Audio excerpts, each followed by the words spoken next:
on this edition of the Self-Publishing Show. It's like you're trying to put someone in a place, in a time, in a situation that feels real to them. For me, it's about evidence. It's about showing that I can trust this storyteller to put me in that place. Publishing is changing. No more gatekeepers, no more barriers, no one standing between you and your readers. Do you want to make a living from your writing? Join indie bestseller Mark Dawson and first-time author James Blatch as they shine a light on the secrets of self-publishing success. This is the Self-Publishing Show. There's never been a better time to be a writer. COVID. Hello and welcome to the Self-Publishing Show.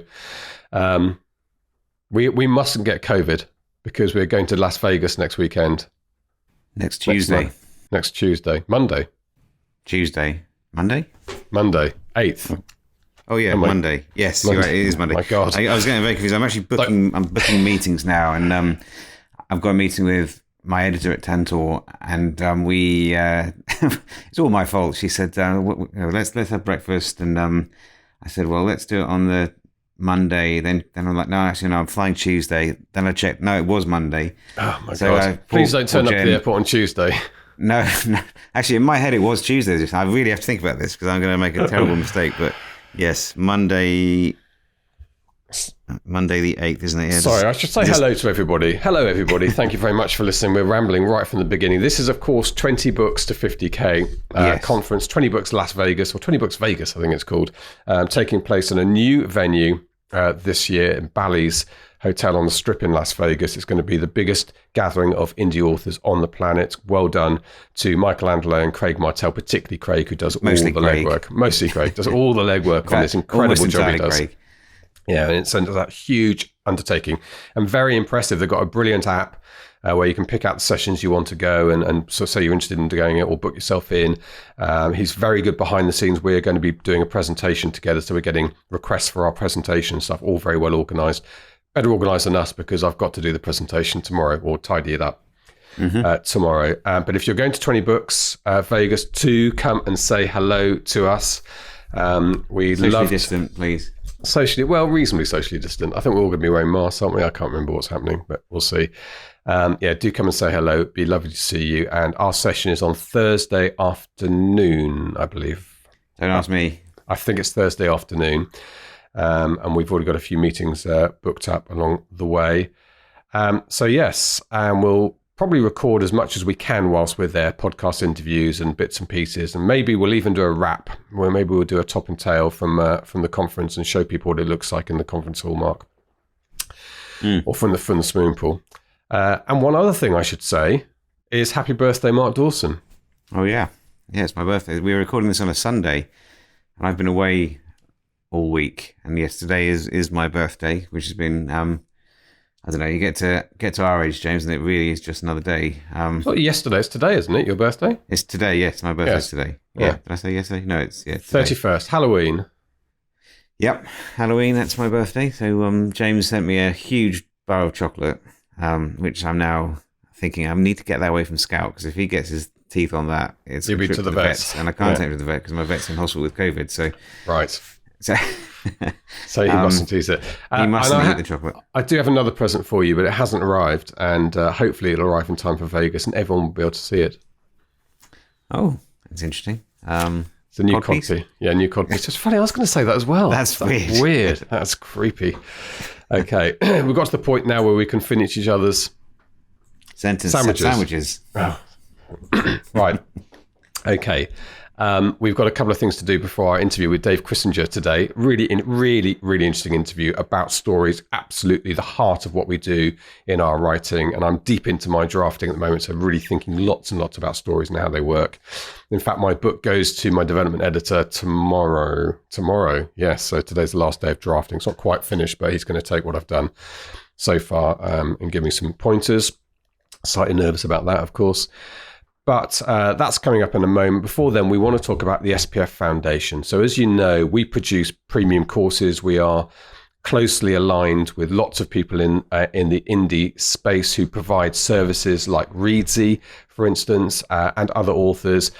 But we do appreciate that getting from zero, from writing your first book or two, to a marketing platform takes an investment, as any business on the planet does. You have to invest in it to start off with, and effectively that's a period of time where you're putting money in and not seeing any money out, and it's a bit of a gamble and a risk as well.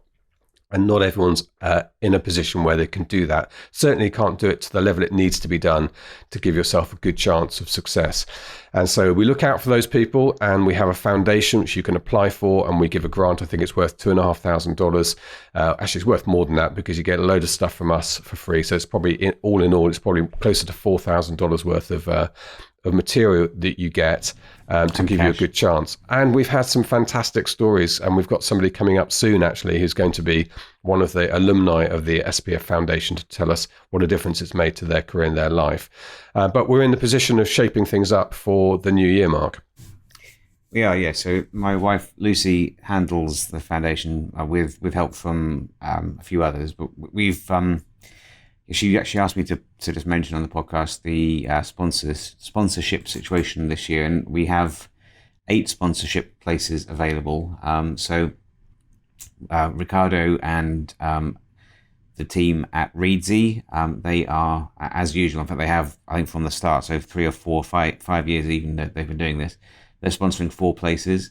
Mark Recklau, our friend in, where is he now? He's all over the place, isn't he, Mark? He was in he was in Malta. Yes, he's gone somewhere else. Back to Germany again, possibly. Is he? Oh, I thought he was still in Malta. I think he's moving. Yeah, he was asking for some tax advice. I think he's off somewhere. He's on the move anyway. So Mark sponsors a place, and I think that's the 2nd or 3rd year Mark's done that. Lucy Score is sponsoring a romance place. Again, that's a repeat from Lucy, and also repeating is Ricky Wallman at Written Word Media. And we've got a new sponsor this year, James Rossone, who is sponsoring a place for a military veteran. So it's not, you don't have to write military fiction, but because James has history in the US military, he is sponsoring a place for a military vet. If anyone else is interested in sponsoring a place, now is the time to tell us. I think it's $2,500 is the amount that's donated, and that can be spent by the author on editing covers, whatever they want, ads. And if you want to do that, drop us a line at support@selfpublishingformula.com. But thank you to those people I just mentioned. Their support is really gratefully accepted, and it's made, as you mentioned, it's made a big difference to several writers since we've been doing this. I mean, I don't know if you were thinking about Britt Andrews, who's it's coming on the podcast, but Britt, without spoiling the podcast too much, is now doing 5 figures a month, I think, and may have retired her husband, or things along those lines. So, and she's not the only one to have done well. Yeah. Sometimes it is just a question of getting you don't need a huge amount of money to start off as an indie publisher. In terms of kind of capital requirements to begin a business, it's very, very low, but you do need some, and not everyone is in a position to be able to drop $500 on a cover, for example. So, we recognize that, and it's lovely that we're able to, with our sponsors, be able to reach out and help people onto the right track. Yeah, absolutely. And there's a drop down, isn't there, on the website? If you just go to selfpublishingformula.com, there's a tab at the top. Click on SPF Foundation if you want to apply. We normally make those decisions in January. Two things. If you'd like to sponsor someone, then email us. If you'd like to apply, go to the website and you see the foundation tab, and it's all fairly straightforward from there. Good, and thank you to Lucy in the background working really hard, keeping that foundation going, and to our lovely sponsors. So I was going to mention Atticus as well, because we had Dave Kirschinger on recently talking about Atticus, which is a kind of competitor or alternative to Vellum and Scrivener and other things all sort of wrapped up into one. It has gone live. He's launched it. So you can go to atticus.io and check it out. I think it's $147, which I suspect is a bit of a launch price. And the way Dave works is he doesn't like the subscription model. He's somebody you pay and you get the software, and then it's yours forever. So I think that's a pretty good deal. I'd be interested to hear how people get on with it. A huge amount of effort and some amount of pain goes into giving birth to these new products. But Dave is somebody, I think, who can make something stick over time. So check out Atticus if you get a chance. Right. Marky Mark, shall we move on to our interview? Yes, Jamesy James. Let's do that. Well, his name is Dave Kirschinger, and he lives in the US. He actually works for the government telling stories, which I know, cue joke. But the real theme of this interview, and we do talk about a few things, but the theme of this interview is the basic thing that if you tell somebody something, they probably won't remember it. If you tell them a story, they'll remember it. And it's so important for everything we do. Obviously, fiction writers, we write stories, but actually very important for non-fiction writers. In fact, maybe even more important because it might not be intuitive or occur to a non-fiction writer that they should be writing a story, a narrative. But that's the way non-fiction books work best. So here's Dave, and we'll be back for chat. This is the Self-Publishing Show. There's never been a better time to be a writer. Dave Kirschinger, did I say that right? You did. I really liked your description of how to say it. It's like Kissinger, a name we know, but with a Chris. Dave Kirschinger, welcome to the Self-Publishing Show. Lovely to have you here. You are somebody who's got, I think, an interesting aspect on the whole thing about stories and how everything really is about stories. So we're going to explore some of that. But why don't you give us the skinny on who Dave Kirschinger is? Well, Dave Chrisinger is about a million miles from where he thought he was going to be.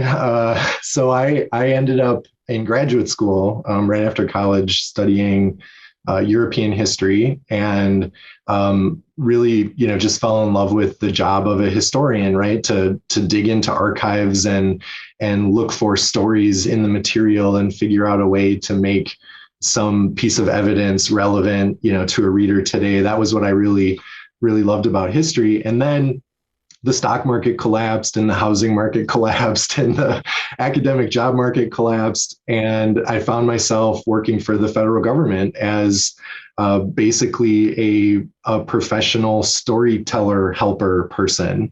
It was a job I never knew existed with the agency in the United States. It's called the U.S. Government Accountability Office. And it's like the research and policy evaluation arm of the US Congress. And so my job specifically was to work with economists and statisticians and folks that had, lots of technical expertise to do important public policy research and then translate it for sort of the lay reader, because members of Congress aren't always expert in the things that we're asking them to vote on and everything else. And so, I sort of developed this niche talent of sort of seeing the messy and figuring out how to put it into a narrative and to put it into something coherent. And that sort of led to, teaching public policy writing, and that led to teaching professional communication. And then that led to teaching more personal essay writing and memoir writing. And so I sort of joke, it's like, whether you want to tell something really personal or something really, professional, trying to change someone's opinion, like that's my skill set, is helping folks do that. Wow. Well, I'd like to explore some of that, particularly, the storytelling. I think that's quite enlightened of a government to understand that everything ultimately is a story, and to have somebody at the policy creation stage thinking about that. I bet they don't do that in the UK. I think that's that sounds quite progressive to me. I don't think so. And the reason I say that is because there was a professor of I think he was a political scientist from a university in the UK who reviewed my book and like 3 or 4 times mentioned this was the American way of right. in a slightly disparaging tone. This was the American a little way. bit, but I mean generally it was, he had good things to say, so I'll let it slide. Yeah. Well, let's talk about it, because I used to work in PR a little bit for my sins, and we got sent out to do, I don't know, goodness knows what, stories on pharmaceutical companies or I don't know, I can't even remember now, nurses. We did quite a lot of medical stuff, but a load of other stuff. And I found myself repeating the same thing over and over again to executives and people, that everything is a story, that you can tell somebody something and it won't mean anything. You tell them a story and there's a good chance they'll remember it. And so what is the story of what you're doing? And it didn't take long speaking to somebody to find usually brilliant stories behind what they were doing, but they were the last people to tell you unless you really sat them down and worked out the sort of the connection between something they were doing in the modern day in a high street with something they did 100 years ago. And that's was what we do as story writers, as novel writers. But I think maybe even novelists don't realize everything is like that. You are writing the own story of your life, right? It baffles me, honestly, that humans have evolved, right, to understand the world through stories. That's what our brains do. They filter information and put it into a story to make sense of everything that's happening, right? It's so much in our DNA that it baffles me when really, really smart people, right, who really know their stuff, they're not dummies. But they know so much that they just can't remember or can't sort of convince themselves that, the way I learn things is through stories, but everyone else must learn them through this like recitation, this repetition of facts. And that's just not how it works. And like you said, I love that point you made about once you sat them down and asked them some questions about it, all the stories would start to come out. And that's what I do as an instructor is I see the sort of, we call it the crappy first draft, right? And I don't even touch it usually because it's not ready for that. And what the writer is ready for is, tell me about this, right? And no one is ever going to say, well, in the year 2010, the US Census reported blah, blah, blah, right? They're going to tell you a story. And then I'm writing that down, right? I'm feverishly taking notes. And usually, within 20 minutes, I'd say, there it is, found the story. That's what you need to say, and then use the evidence to support it. And it is a very similar thing in memoir writing or in a novel, right? It's like you're trying to put someone in a place, in a time, in a situation that feels real to them. And there are good ways of achieving that and effective ways of achieving that. And then there are ways of just not doing that very well at all. And for me, it's about evidence. It's about showing that I can trust this, this storyteller to put me in that place. Yeah.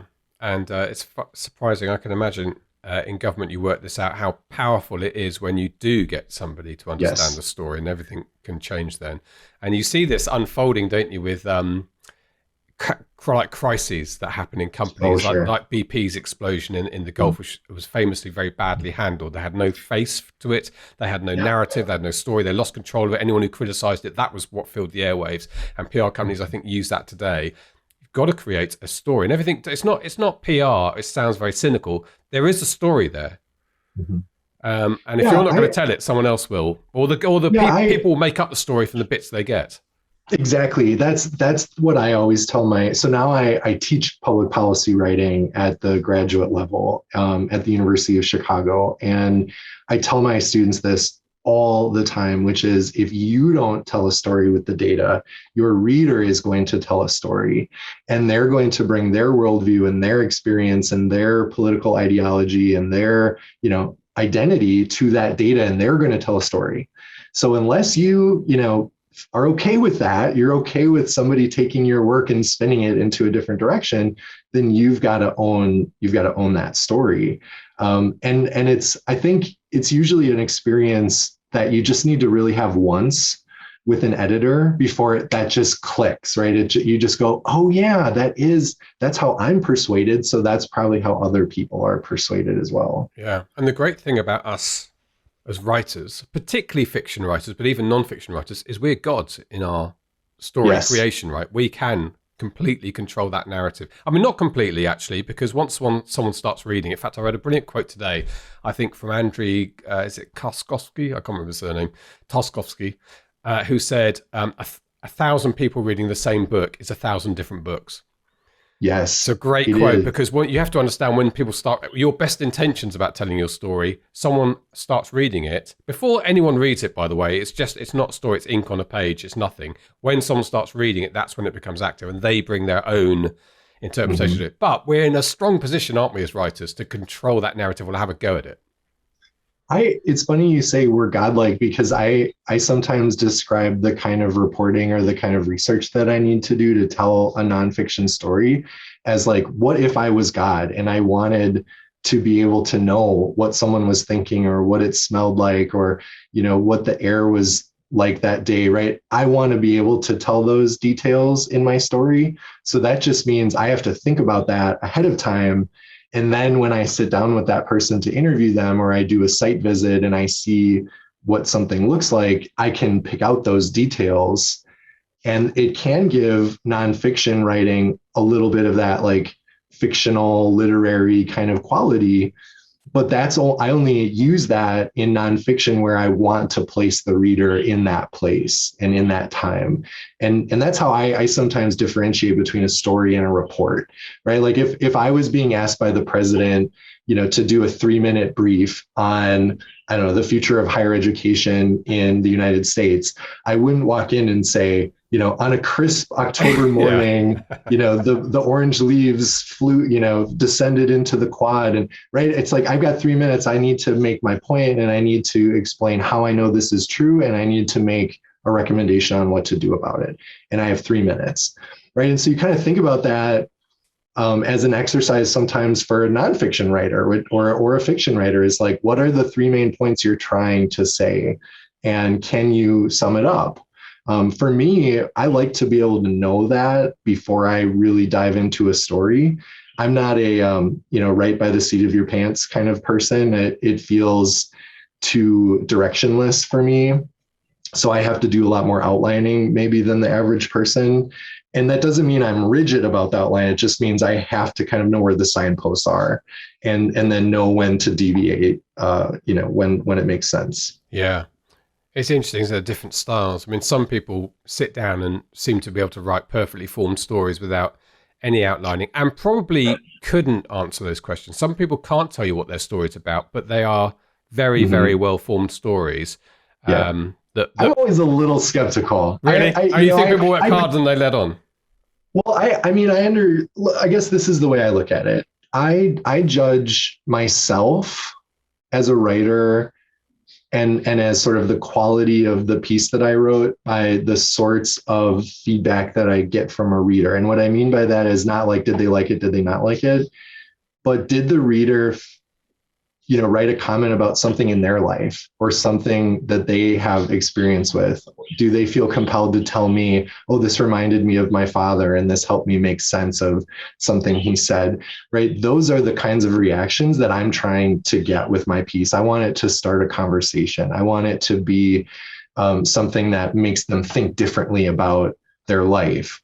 And whether they agree with me or disagree with me, the fact that they might look at something slightly different is a huge win, right? In this world where we seemingly can't convince anyone to look at anything differently. I haven't gotten that cynical yet. I think it takes better stories and it takes better messengers.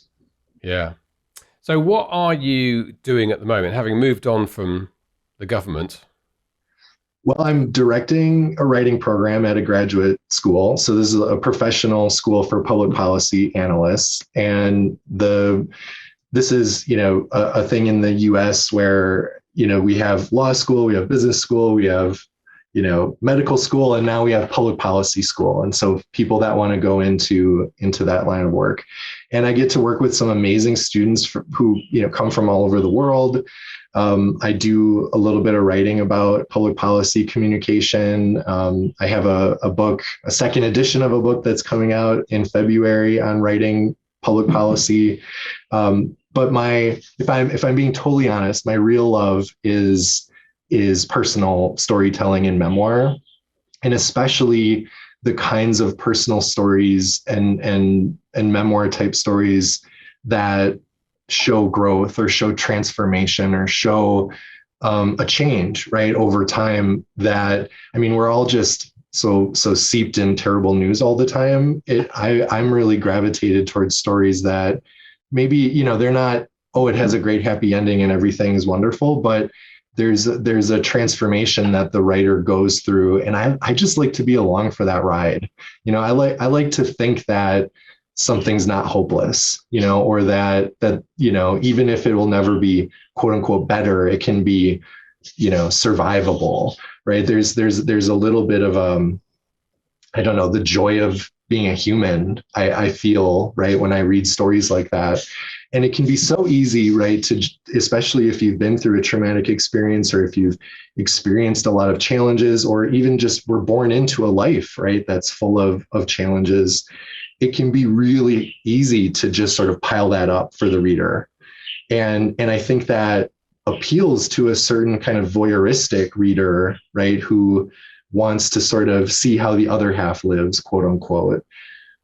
But if you want to really connect with someone, I think the story has to go deeper than, you know, a list of terrible things that happen. There has to be a change, a journey, which is, we use the word journey. Mark hates using it, but that basically is what we're talking about, isn't it? Which is a key component of a fiction novel as well. If your character, in fact, for me, it's one of the signs of a story not working is, what was that? I think I quoted this before in the podcast. We watched all the Marvel films during lockdown, and there's an Incredible Hulk film, slightly out of the normal. I think it may be made by Sony or someone, not the regular ones. And he doesn't change. Banner does not change from the beginning. It's the same at the beginning with the same motivations he is in the last, which is why that film sort of flopped. It didn't work. So, yeah, I mean, there's great examples of how this. It used to annoy me as a journalist when there were disasters like an earthquake, and the coverage followed a very predictable pattern. And you knew that 24 hours, 48 hours, maybe 72 hours later, the headline would be the pulling out of the wreckage a live person, maybe a child.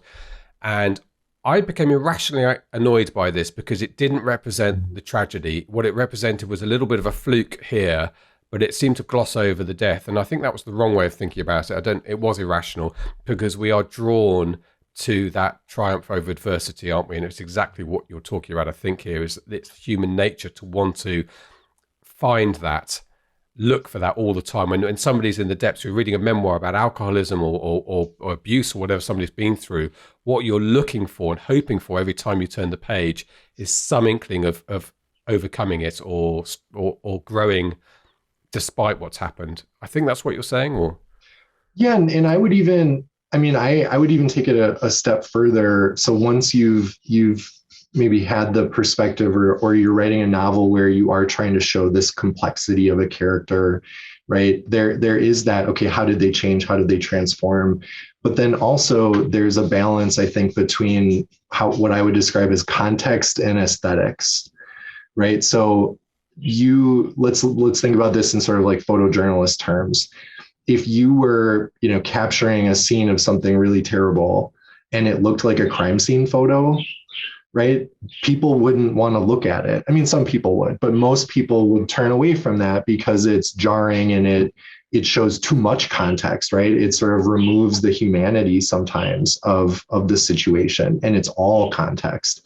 And then on the far side of that spectrum, you have aesthetics. And so this is, I think the images or the stories that go too far in that direction, can be easily sort of critiqued by saying, oh, that's pretty words about ugly places, right? It's like, we just had the 20th anniversary of the September 11th attacks in the US. And there was an image that I remember from 20 years ago of the next day, the towers were in rubble, but there was this American flag flying above the rubble and an eagle had swooped down, and like that was the image, right? And you think, well, that doesn't really give a lot of context, does it? Right? It's like, it's a pretty image about this terrible thing. And so I think as a writer, at least for myself, I'm constantly navigating that tension of how can I show that, yes, the earthquake was terrible, but there are still people who are savable, right? And not lose the context of nobody's going to win this thing, right? Like this doesn't end well. It could end better for some people, but then also not falling too far on that other side of, oh, here's the triumphant, we conquered the earthquake, right? Like, well, nobody conquers the earthquake. We just deal with it. And that kind of a story, to me, you can show change, even if the change is like, I don't feel safe anymore, right? That's a change. Yeah. Or I don't trust the government to help. That's a change, right? Even if it's a worldview change, if you will, that's enough, I think, for the building blocks of the story. But you're exactly right. If the character is the same from the beginning to the end, there's really nothing to root for, right? There's no like, is this character going to do this or are they going to do that? My kids love the Marvel movies too. And, it kind of blows my mind actually. And I'm terrible with remembering which one comes in which order and what they're called. But the one where, the bad guy is Thanos and he wants to collect all the stones and destroy half the world's population. My kids watch that and it like has a not happy ending, right? And they just accept that, right? Like they know that the world is complicated and sometimes bad things happen. And I think living through the pandemic has sort of helped them see that. And that's not how the stories were when I was a kid, right? Like the superhero stories, the superhero was hardly ever, actually challenged. He always won in the end. He always got the girl. There was always this happy ending. So I actually feel kind of heartened that our stories have a little bit more complexity in this generation. I always think of Superman. Was it Superman 2 where it was drunk, angry Superman in the scrapyard, which everyone hated at the time, but looking back was exactly the right thing to do with Superman, to take him out of his context and challenge him. And that's when we get interested in the character. Exactly. It's natural, I think, isn't it, Dave, to look for hope and look for explanation. You talk about 9/11 and these events. It's human nature, isn't it, to want answers and to focus on the hopeful aspects of things that come out of it. Yeah, I think of this quote. I want to say that this was David Foster Wallace, but I might screw this up. But the quote, the sentiment was that a good story will comfort the disturbed and will disturb the comfortable. And I kind of like that. I kind of like that goal of, there are certain contexts, I think, in which hope really does matter a great deal. I think anything that has to do with climate change, if there's no hope in it, there's just nothing, there's no amount of shaming that's going to make anybody change, right? So there has to be that image of, I can take a positive step today. And it may not make a huge difference, but if we all take positive steps, right, there's something to that. But if it, I was talking with a friend of mine who, has worked in war zones for 2 decades as a journalist. And I was asking him about the impact of his work. And he said, if I look at sort of the macro level and I say, are things better in this place or that place? Sometimes yes, and sometimes no. But if you look at the individual level, a lot doesn't change for most people. I think we've seen that, with the way things have ended in Afghanistan, right? There's sort of these cycles and these rhythms and these sort of seasonal aspects to suffering and to trauma. And I think there are ways of using that as a context, right, to discuss these kinds of stories that, yes, it's bad right now. Maybe it won't be bad in the future. Well, okay, if we all agree that it can get better, how do we get there, right? There's sort of a progression of steps there. But then there is something too to be said for telling a story that just kind of kicks you in the gut and and makes you sort of question things and refuses to give you the hope. There's something about those stories too. I can't take those in, too many in a row, but like once in a while, I think it is necessary, even if it's like a win but lose kind of story, right? Just to show that we don't always get what we want. Yeah. I want to talk a bit more about memoir in a second. It's a question we get asked a lot about writing memoir, but is there something in it for fiction writers to study some of this, of the human reaction to tragedies and news, and what people look for in those to help them craft fiction stories? I think so. I mean, but I'm also sort of biased, I think, in sort of the professional communication world, right? And you'll know this from public relations, right? We're always thinking audience and purpose, right? Who are we communicating with? What do we want them to do with that information? And so if you approach it that way as a novelist and you say, well, I want this book to appeal to kids that have been living in lockdown for 2 years. Okay, well, what do you want to do with that book? Well, I want them to realize that the feelings they're having, all the other kids are having those feelings too. Okay, well, now you can sort of reverse engineer your story a little bit, right? And say, like, here's the effect I want the story to have what's the best way for me to go about achieving that? That's what I mean sometimes about outlining, is just thinking about where do you want to end up and what kind of effect do you want to leave on the reader. And of course, you can't control how every person responds to a story. And like we mentioned before, sometimes people bring themselves much more to a story and they see something or they project something onto it, right? I don't think J.D. Salinger wanted people to use Catcher in the Rye as a justification for political assassination, right? Like, I don't think that was what he was trying to achieve with that book. But, I think too about, do I want someone to feel hopeful after they read this book? Or do I want them to feel a little more balanced or a little more pessimistic, right? Yeah. Do I want someone to be enraged or do I want them to be comforted? Those are all decisions or all questions I have to ask myself before I start writing, because that's going to sort of take me down a different path of, well, what structure might work better? What tone in my sentences is more appropriate?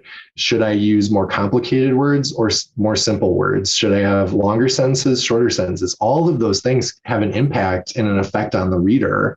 I love how in the UK you call periods full stops. Like, that's what they do. They stop a reader.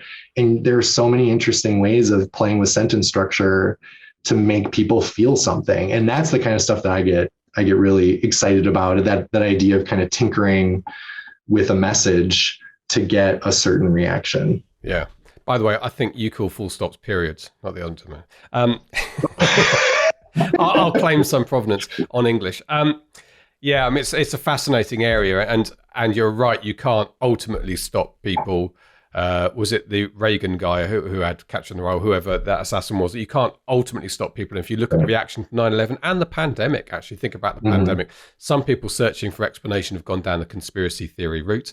Some people have marveled at science and how we've been able to react. Some people are hugely cynical about government reaction to it all. And, there's all the reactions you can think under the sun there. Ultimately, you can try and guide people to what you want them to think, but it's very important, I think, as a story writer, to accept that it's their story now. It's the reader's story now. Yes, I think that's a really great point. And that can also play into, what level of detail you provide in a book, right? If you're giving 100% detail, you're not allowing the reader to bring any of their own imagination, and so you can even think about it at that level of, it's no fun to have the author do all the work for you, right? There's, I think for me anyway, there's a joy of coming to a passage in a book and going, ooh, this feels like it's going to come back somehow. Like this feels like it's a thing that I need to pay attention to. I'm going to put a little note here, see if I'm right. And obviously I approach stories maybe from a more like structural perspective just because of my day job, but I don't know. I see those as like little treats in a story of like, oh, I see what you're doing there, right? I see that this is what's happening. And yeah, then, that could be a total accident or it could be totally purposeful.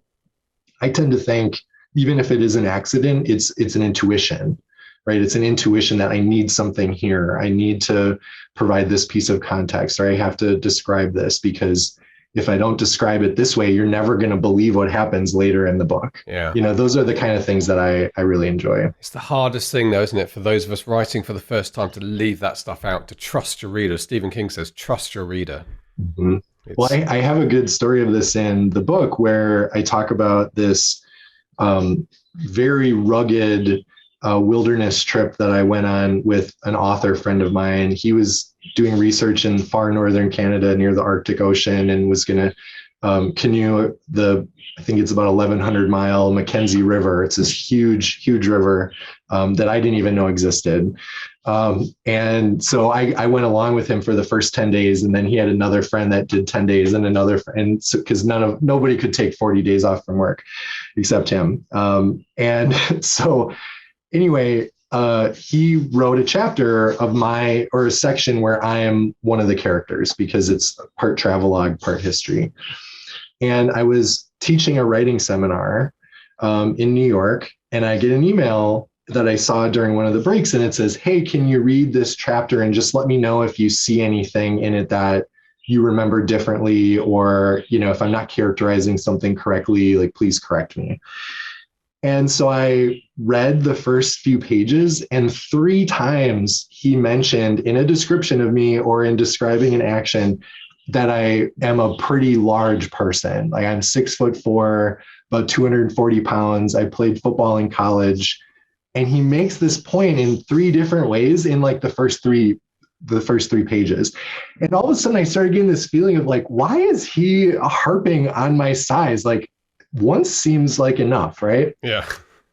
Well, later in the story, and this did happen, we were in a pretty sort of freakish storm that could have totally ended the trip.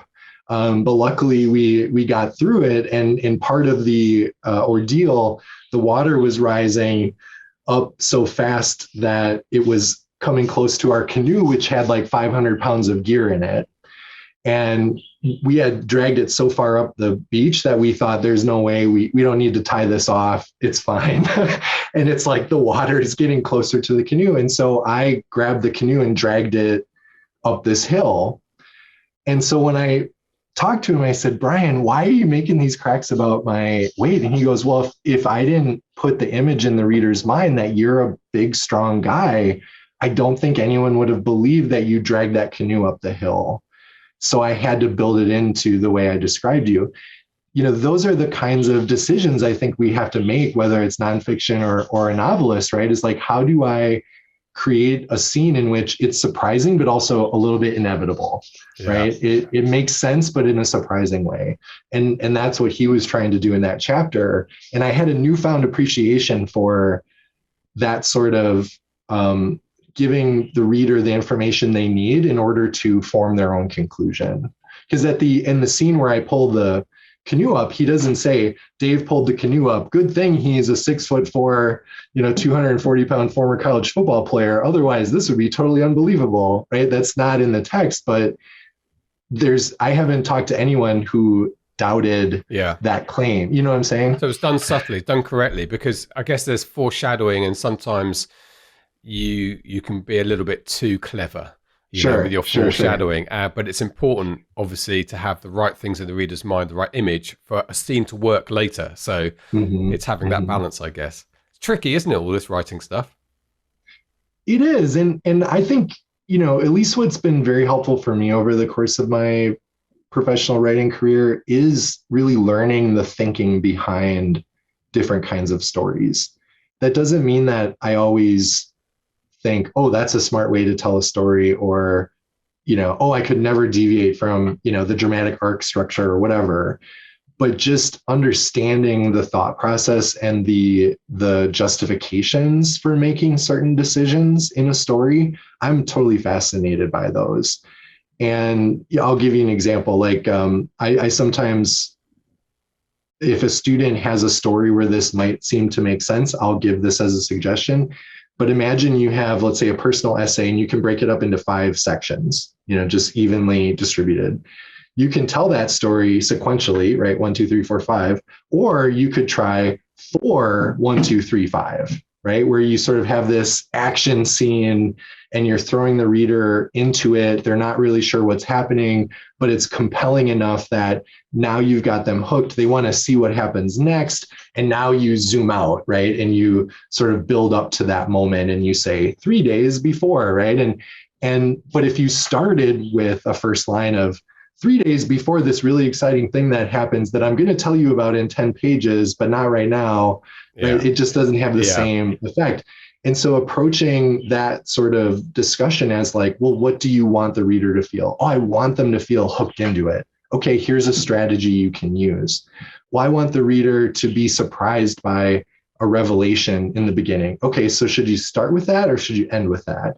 Right? There's those kinds of follow-up questions I like to really interrogate, because I think that's where these kind of decisions get made. And it doesn't always work, right? But I think it puts you in a better place to start revising and making that effect that you're looking for. Yeah. Now, you mentioned memoir earlier as being one of your favourite sort of areas, and very important to get the narrative right in that. We do get asked a lot, is memoir sort of a commercially viable genre for people? Lots of people do have some amazing stories to tell.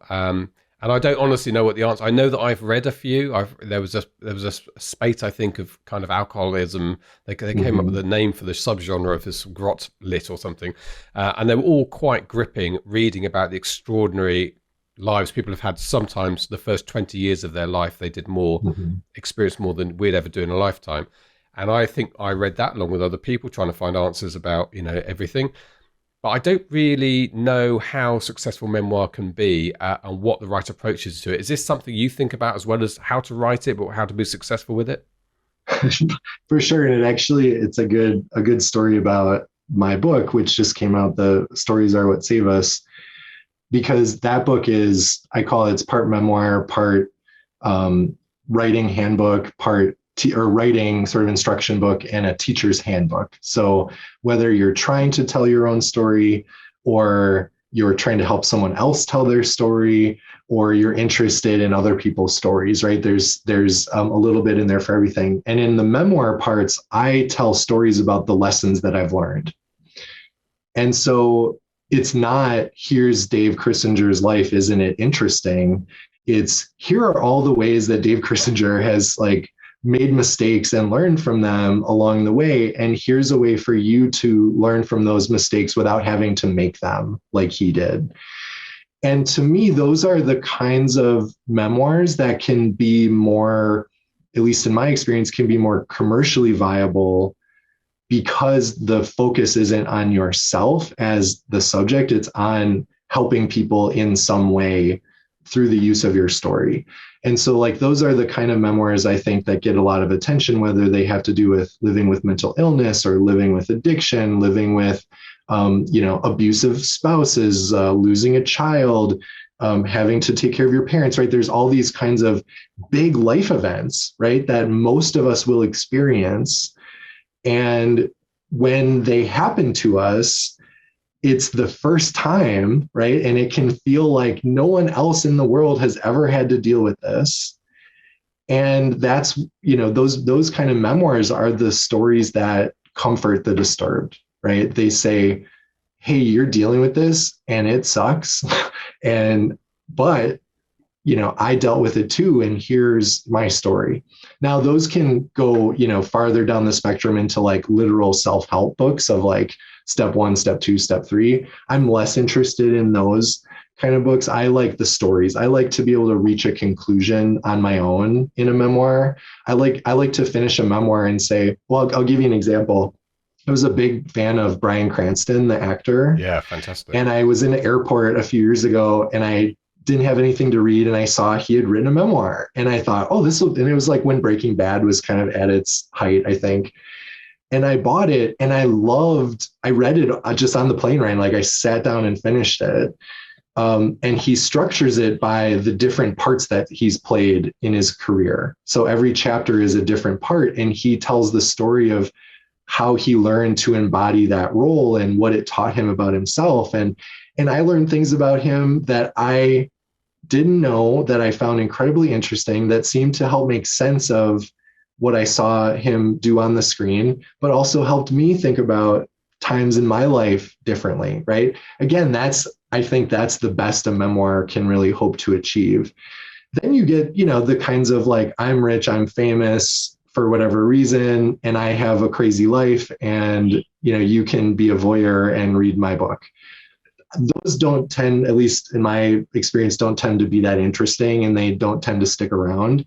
But then you can have books like Andre Agassi's autobiography is phenomenal. It's one of the best nonfiction books I've read in my life. It's from the first page, you're like, yes. Yeah, and if you said, name your favorite memoirist, and someone said Andre Agassi, there'd probably be these glassy looks, right? But it's an incredible book because, again, he does that. He sort of helps you understand your life better by being an example. And so I'm not famous enough to write a memoir, for people to buy and just read because I'm so interesting. And so I have to figure out how to tell stories in a way that helps the reader in some way.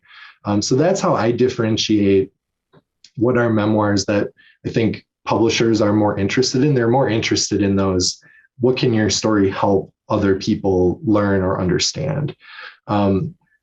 But again, you get those memoirs where it's 200 pages of everything that was bad that ever happened to them, and then 10 pages of, and then I started meditating and I took some yoga classes and now, I'm better.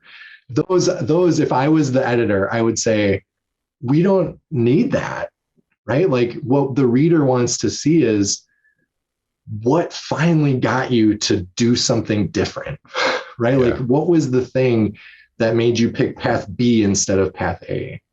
That's the moment that the reader is hungry for, not the, are you better now, right? Yes, that's important and interesting, but don't just tack it on the end, right? Like, help us feel it throughout, so that when we get to that moment of have to choose path A or path B, and you choose B, we think, of course, because they had this experience, and that helped them better understand this, and that helped them better understand that. Right? That's a good memoir, I think. Yeah. And that's quite a challenge for people, because they might think that they can write a memoir without digging too deep or giving too much away. But I'm getting the feeling from you, you do have to dig deep and you do have to give stuff away. Yeah, I think Vivian Gornick said this best, where she said, every story has a situation and a story. And the way she differentiates it is, the situation is things that happened, right? This happened, that happened, then that happened. It's a timeline.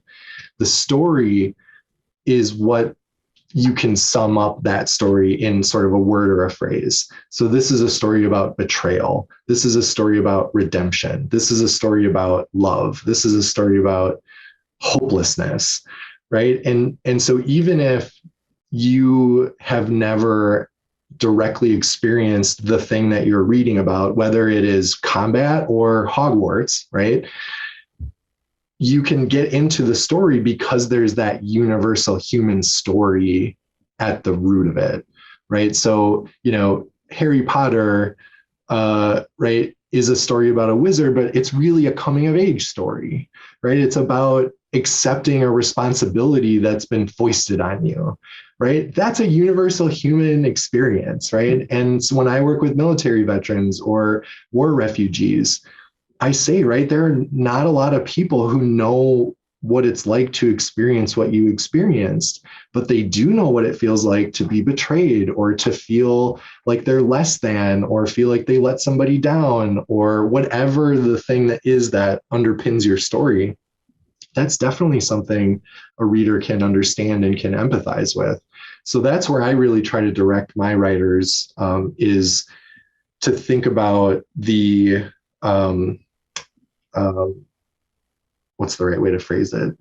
To think about that thing that you can sum up in a word or two. Yeah. It's so interesting. It's so important in making stories. But I mean, this is, it does apply to both memoir and fiction and everything else. In fact, I've just finished watching Squid Game on Netflix. I don't know if you've seen it yet. Everyone's watching it. Not yet. It's Korean, slightly unusual series, very violent, set in a game show. And I've just noticed on Facebook, I posted it because I really enjoyed it, and lots of people have commented on it. A few people are saying, I'm scared, they're halfway through it, so I'm scared this is going to be lost. And what they mean by that is a series that doesn't have what you've just talked about. And I think Lost is an example of a series that doesn't go anywhere, doesn't deliver that, doesn't ultimately satisfy our human quest for those answers. That's my personal opinion. I think other people seem to agree with that. Funnily enough, Squid Game, despite being very out there and quirky, really does deliver that in the end, surprisingly so. About that theme, that one word you can say. I'm not going to give it away if people want to watch it. It's very, very violent, by the way. If you can start watching it, be warned. Well, I'm curious, I'm just going to test out a theory that I have.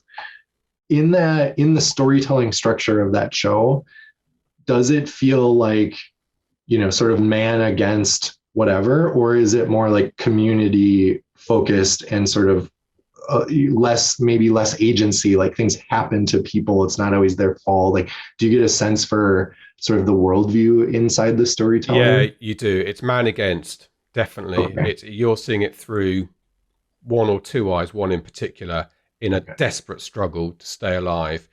But then, and I don't want to give spoilers away, But in the last couple of episodes, it's a bit like somebody coming back from something that's changed them. And it's not just dealt with quickly. It's a surprising twist, and it's an important part of that story. I'm being cryptic because I think it's a good series, and I don't want people to spoil it for people. To sort of connect these threads, the reason I asked is, at the Harris School where I teach, we have lots of international students, and we have lots of students from China, India, different places where it is less common for people to say, this is my idea, here's what I think you should do. Right? It's a much more kind of deferential tone or a more sort of group identity, right? And so it's uncomfortable for them when I tell them that they have to write a policy recommendation, because they're sort of like, well, I'm nobody. Why should I be allowed, right? Yeah. And I've read literary analysis of Chinese and Japanese and Korean novels where they talk about, sometimes they get reviewed very poorly in the West because they don't seem to have a narrative arc, or they don't have a single protagonist that the viewer or the reader can identify with, and they don't have an antagonist that they could, rally against. And it sort of pokes holes in this sort of standard Western dramatization structure. And so then I think, like, as you were describing it, I think, I wonder now if the producers of that show were like, hey, we want this to be big in the Western world. And so we have to, right, do this, and this to make it a little bit more individual, a little bit more, a little bit more agency, a little bit more control. Whereas Lost, I watched it in the beginning. I didn't watch it all the way through. I had roommates that were really into it. And so tell me if this is totally wrong, but is that what kind of maybe fizzled, was that there wasn't this sort of true arc that, and because it was all the people together experiencing something that they didn't cause, that's like just not a structure that most Western viewers are comfortable with. Like, it feels very unfulfilling. Yeah. That's my theory anyway. Yeah, I think that's right. I think with Lost, there were arcs for a few episodes, but there wasn't that overall change or struggle. And I think why Squid Game has perhaps stuck with me is because it feels through the first third, maybe in the middle even, that it is going to be like that. It does feel like you're just watching this thing unfold. Each game's played slightly differently, and then it's very surprising last third. So maybe they brought somebody in, but there's also quite a heavy, I think, Korean hangover from the war going on there, a bit like a sort of post-apocalyptic type themed Japanese literature, which dominated for a few decades. Anyway, very interesting. But again, warning, it's not for the, don't eat it when you're eating. It's not for the faint of heart. One final question for you is that you mentioned the military just then, and I know you mentioned in your notes to me before that you do some work in sort of connecting people with the military, or making people with a military background feel part of a wider community. Can you just talk to us about that?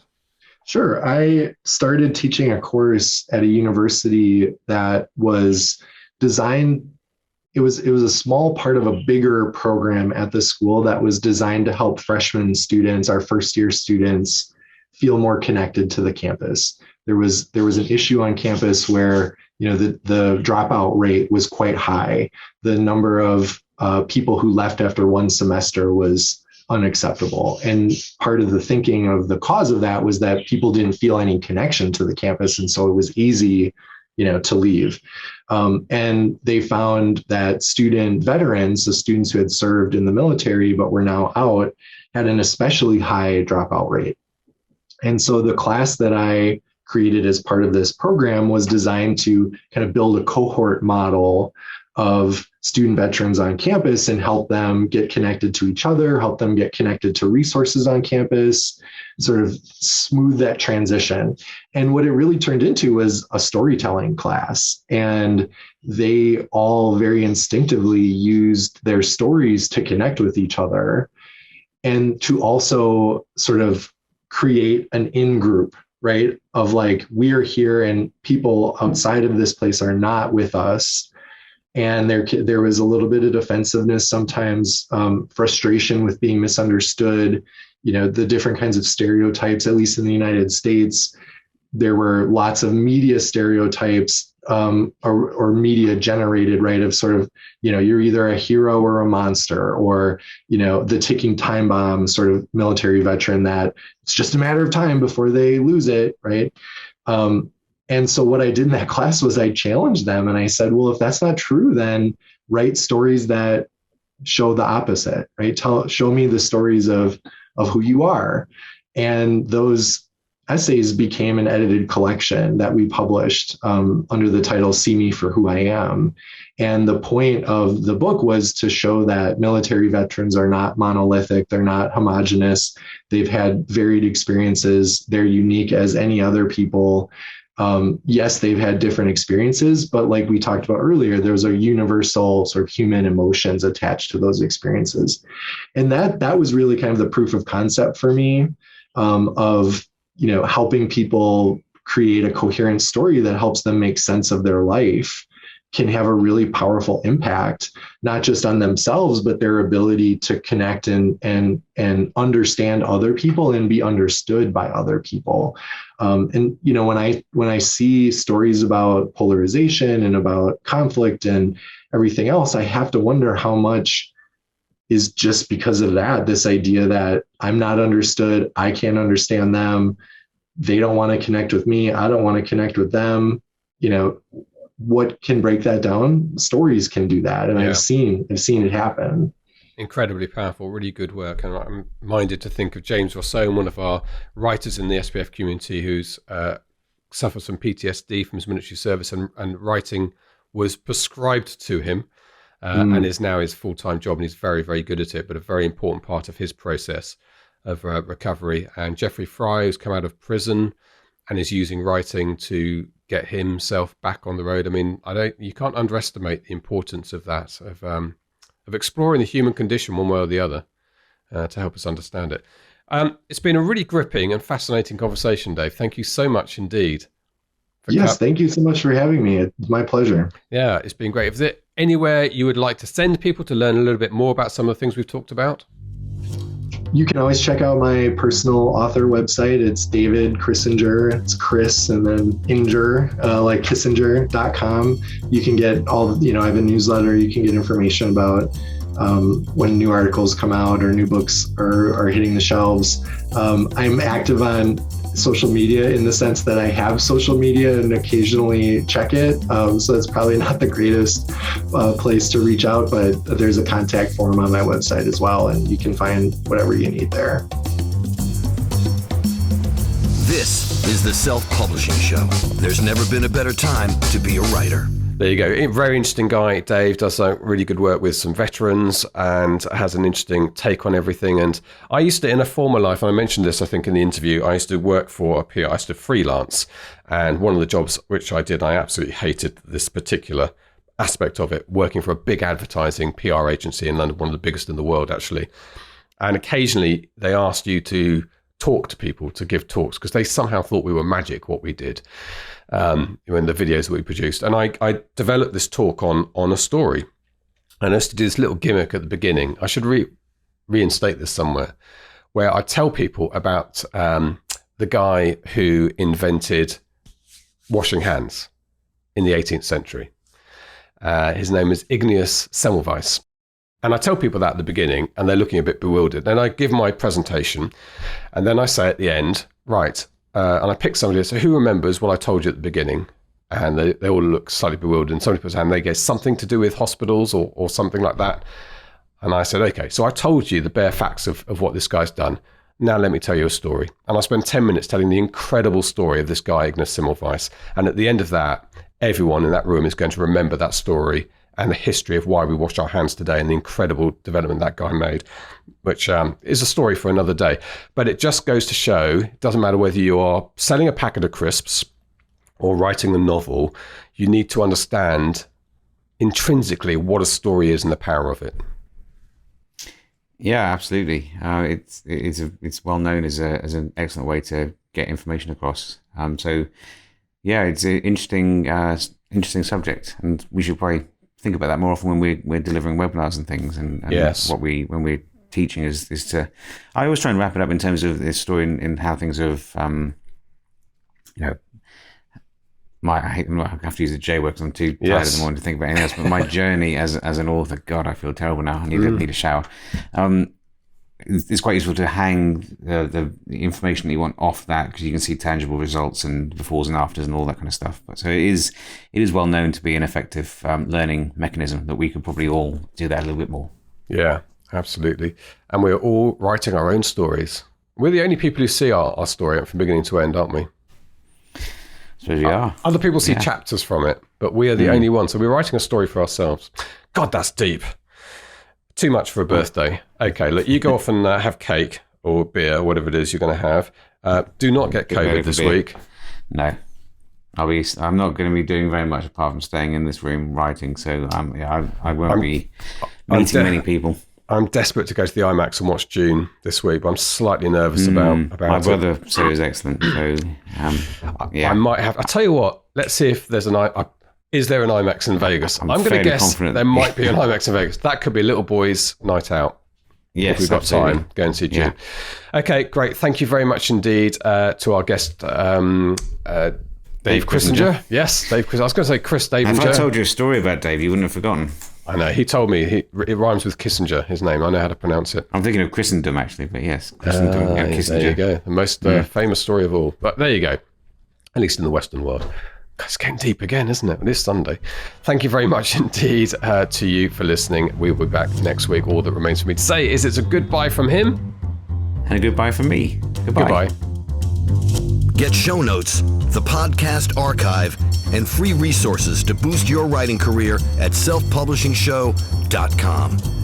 Join our thriving Facebook group at selfpublishingshow.com/Facebook. Support the show at patreon.com/selfpublishingshow. And join us next week for more help and inspiration so that you can make your mark as a successful indie author. Publishing is changing, so get your words into the world and join the revolution with the Self-Publishing Show.